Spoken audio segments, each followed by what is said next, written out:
So let's stay with the first ayah because it's a little bit long.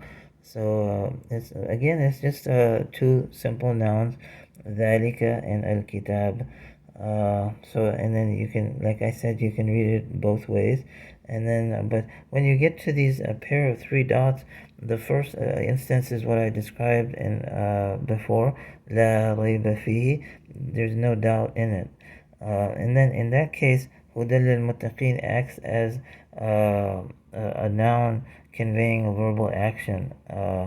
So it's a live guidance for the ones who are alert of Allah. Uh, and then, but if you stop at la rayba, then it means that is the book. There's no doubt. And then you continue after that. Fihi hudal lil muttaqin. In it is guidance for the ones who are aware of Allah, alert from Allah. Uh, and so in that case, fihi hudan, it's more of a noun. So it's so that's how the Quran is full of meaning, because depending on how and where you stop, so it's more of a noun. The guidance in it is guidance for the muttaqin. Then as far as the muttaqin, Allah subhanahu wa ta'ala introduces us to Form 8. We had covered three forms in Surah Al-Fatiha: Form 1, Form 4, and Form 10. So this is Form 8. In Form 8, what happens is you put Hamza, you add a Hamza and a Ta between the two first mnemonics. So Hamza in the beginning and a Ta between the two first mnemonics. So it becomes Ifta'ala.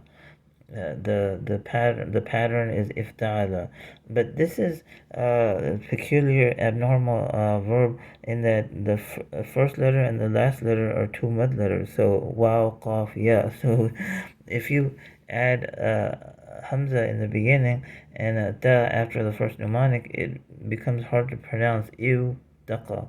So then what happens is, if you have something like that with a wow in the beginning, you make the wow a ta, and it becomes easier to pronounce. So it becomes ittaqa.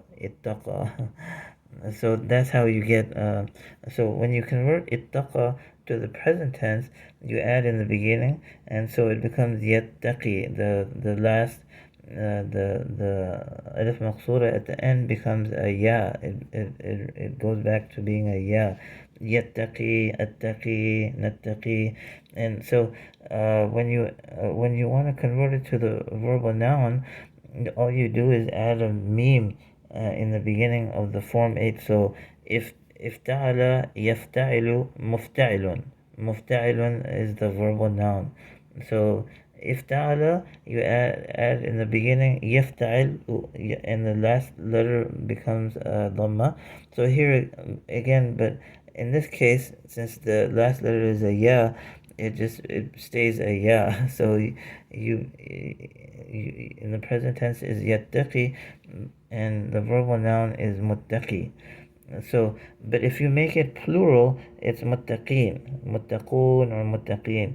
So, if it's in the position of being lowered or an object of a verb, then it retains the ya in the noon. But if it was in the position of being raised, in the position of a dhamma, then it will be muttaqun. But since here it's coming after a preposition, it's lil muttaqin, for the Allah, for the ones who are aware of Allah.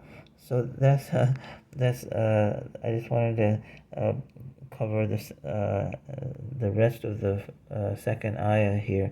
So let's stop there.